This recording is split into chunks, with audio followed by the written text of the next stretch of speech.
You set up a profile? How do you make even more money? And most importantly, how do you draw clients to you?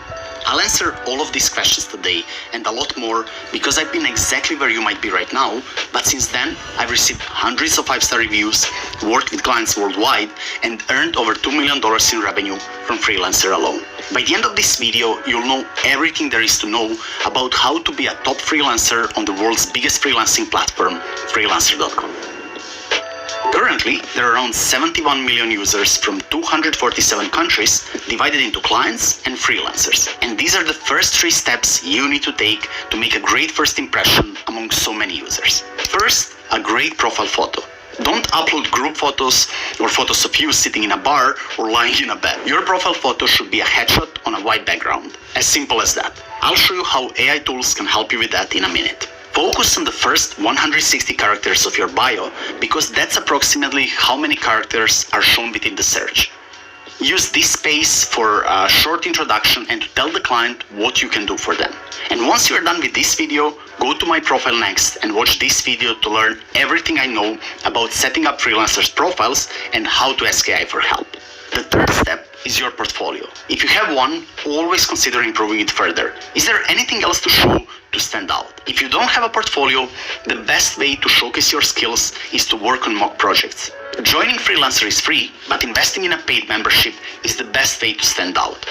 For example, with a free profile you have a limited number of bids and can't hide your proposals. I'll show you later examples of how bad that could look. If you want to be noticed, this is the first big step that you need to do.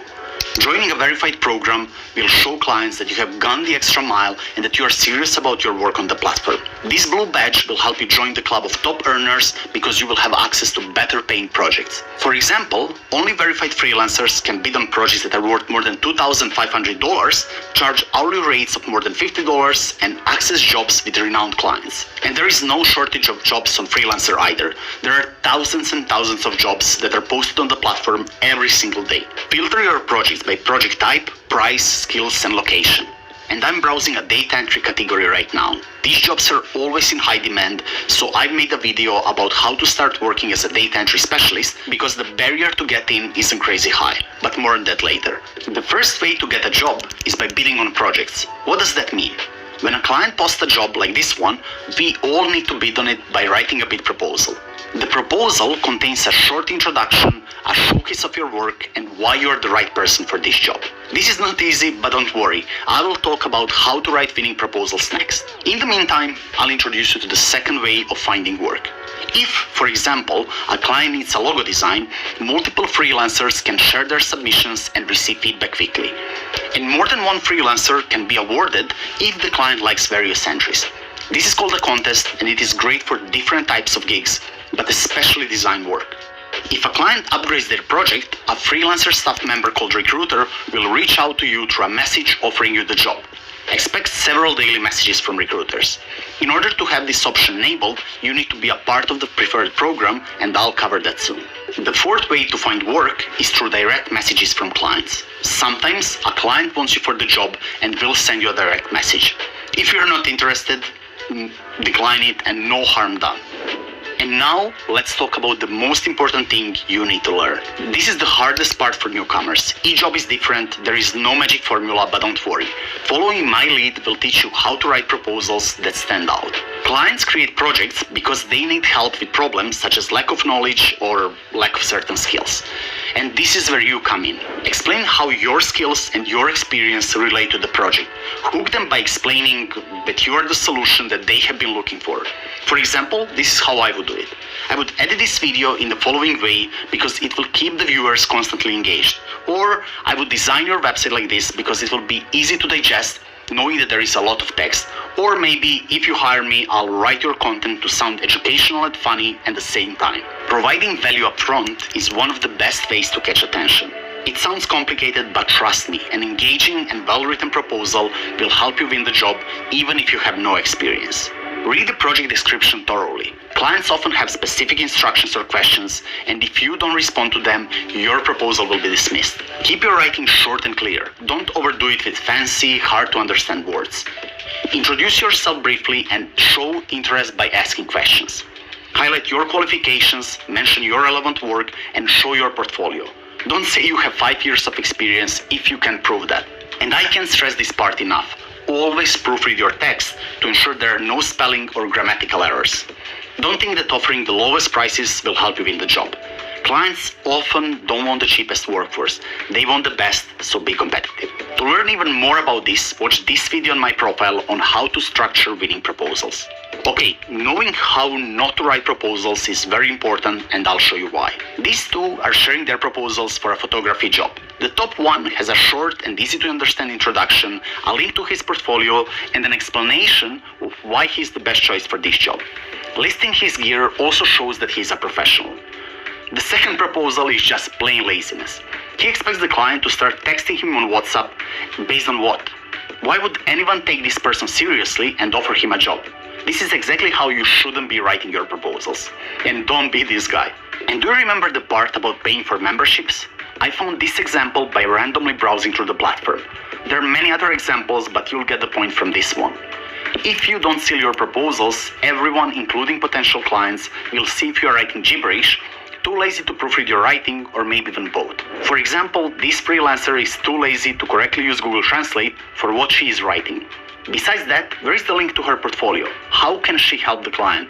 And what does she even do? The last example shows the awarded proposal at the top and those who didn't make it at the bottom. Take a closer look at the winning proposal. It is clear and straightforward. This is a great proposal, but the client chose the one with better stats and a lower price. This one is not even sure if she has worked on a similar app. What else is she unsure of? This one expects the client to choose him, but based on what? He says he has 6 years of experience, but where is his portfolio? Also, no proof here. These profile photos are bad, but this one is the worst. Seriously, a cat picture for a profile photo. And do you remember what I told you earlier about profile photos? Take another look at the winner's photo and proposal. She really stands out in this crowd. Well done. Now let's talk about money. There are 2 ways to get paid. Clients can transfer funds directly after the job is completed through their financial dashboard. But there is also a safer way that is eligible for dispute if needed. Let's say, for example, you're creating a brand guide for a business. The first step is choosing the font and appropriate colors. The next step is designing a logo, and so on and so on. These steps are called milestones, and you can choose to be paid for every single milestone. So after a milestone is completed, for example, the logo design is done, the client releases the funds that have been set aside for the project. This is very convenient because you can access the dispute resolution service if the project goes sideways. Keep your correspondences and payments within the platform to ensure the best protection possible in a case of a dispute. This next part is very important and many newcomers don't know about this. The platform charges a 10% fee upon accepting a fixed price project and a 10% fee for every milestone upon payment of the milestone. So let's say that the project is $100. 10% or $10 will be taken from your account upon accepting the project, and if the work grows to another $50 in value, another $5 will be taken once that milestone is released. Also, depending on where you live, your government could charge extra taxes on your earnings. Is there a way around this, avoiding fees and taxes? In short, no, there is not. You need to calculate these fees and these taxes as part of the cost of doing business. There is another thing to be aware of which could cost you money or even worse. Unfortunately, scammers are present on the platform and the freelancer team is doing everything they can to fight them. At the same time, you need to stay vigilant and spot them with these tips. The biggest red flag is if the client offers payment outside the platform before agreeing to work. For example, you have a winning proposal, but the client sends you a message saying that he wants to chat on WhatsApp and pay you via PayPal after the job is done. You agree to this, and after you send your finished project files, the client ghosts you. What can you do here? Nothing. You just work for free, lick your wounds, move on, and never do that again. Refusing to start a milestone or putting down the funds for milestones is a clear sign of a non-paying client, and you should end all communication right there and immediately, because this will not end well for you. But not getting paid is not your worst problem. Sharing your personal data or ID photos could bring you into a world of trouble. Please don't ever do that. Identity theft crimes are spreading like wildfire. Freelancer has your personal data, and there is no reason a client should ever need your ID number, phone number, or address. If you're not careful enough, this is probably the worst thing that can happen to you. Job posts from clients without reviews could contain shortened links to project files, which is another huge red flag.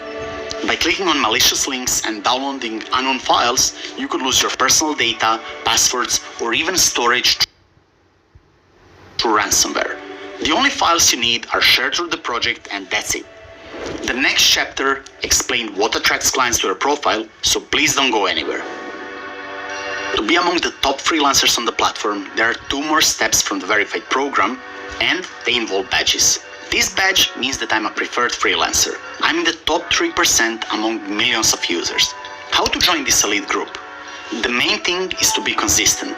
Constantly complete jobs successfully, receive 5-star ratings, and receive positive reviews.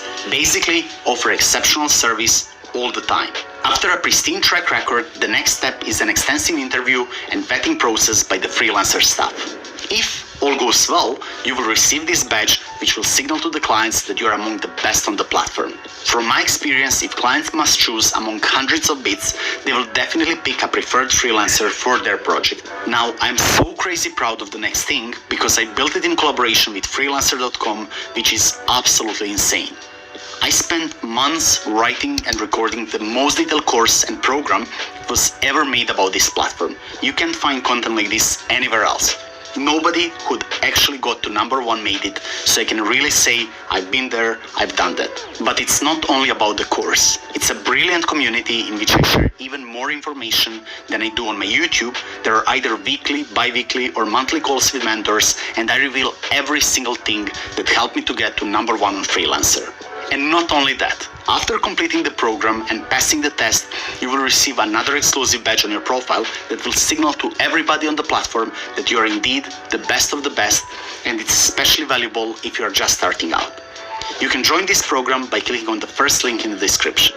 If I were to join freelancer.com today, I'd do this. I'd learn how to write better bits with attention-grabbing hooks right from the start. I'd invest more time in my profile by adding more skills, more certificates, education, and portfolio items. I'd focus more on 5-star reviews to apply to the preferred program early on. I'd invest in creating video introductions and video bits. And lastly, I'd focus on the services because that is a great way to stand out. Joining Freelancer really changed my life. I gained so much knowledge and so many contacts. And I recently enjoyed talking with Freelancer CEO Matt Barry. You can watch this insightful talk here. There is a great way to feel at home if you are uncomfortable asking questions in English. The freelancers community is so diverse that you can find hundreds of groups from all over the world. Pakistan, Latinos, Brazilian, Turkish, Greek, Indian, just to name a few. And you can see how important this is to the platform. A dedicated group button is at the top of the site, inviting you to explore the groups. Some groups, like the onboarding group, will help you answer questions, be more productive, and introduce you to the world of freelancing. Others will help with burning questions and help you find new jobs. This productivity tool is great for collaborating with clients and other freelancers on projects. Easily create personalized to-do lists and project deliverables. Another great reason to use task list is that you don't need to use paid-off-platform software. Everything stays nice and tidy in the house. And do you know the fastest way to learn everything you need to know about the client and the project? I understand that not everybody will feel comfortable, talking to another person in another time zone, but trust me, going on a call with the client will save you so much time. You can introduce yourself to the client even better than through proposals, learn more about them, and even share screens in the ongoing video call. In this chapter, I'll show you 3 ways how to make more money on the platform. You're a designer and your regular clients want to hire you for extra work, which includes consultations or branding for their new business. By creating a quote for the client can review it straight away and with a single click accept the new scope of work and thus a new price. Upon accepting it, a new project is created. This way you can turn your consultations into a paying project by setting your own terms. And you can turn this kind of project into constantly recurring payments. I'll talk about this in a minute. You can benefit from 2 great things by offering services. Before creating a project, a client often browses the platform for freelancers offering specific services. For example, if you're a thumbnail designer, instead of applying for all sorts of jobs, let the clients come to you. This is a great passive way to receive job requests. By offering services, you can significantly increase your opportunities to secure work and provide clients with a hassle-free way to get what they need, and they will appreciate that. The second great thing is that you can promote your services online, on your personal website or even social media, and attract even more clients. And now there is a way to spend less time managing stuff and focus on earning more money. Subscriptions are recurring payments from a client to a freelancer. Subscriptions can only be created from quotes or services that are sent from you to them. So if the client wants your service every week or every month, automate that with subscriptions. It automatically creates and funds a milestone at the start of every billing period. After that, a new milestone is created and automatically funded. I've prepared something special for you to help you reach the top. A community where I teach the strategies that took me from zero to over $2 million in earnings and secured the #1 spot on freelancer.com is running a special promotion. This month only, you can join for just $29 a year, down from $129. This community gives you all the tools you need to become successful. Hours of exclusive content by #1 ranked freelancer on freelancer.com, bi-weekly or monthly live Zoom classes, talks, news and workshops, AI-focused knowledge, member-only community access, and constant updates and new content. I'm looking forward to seeing you on the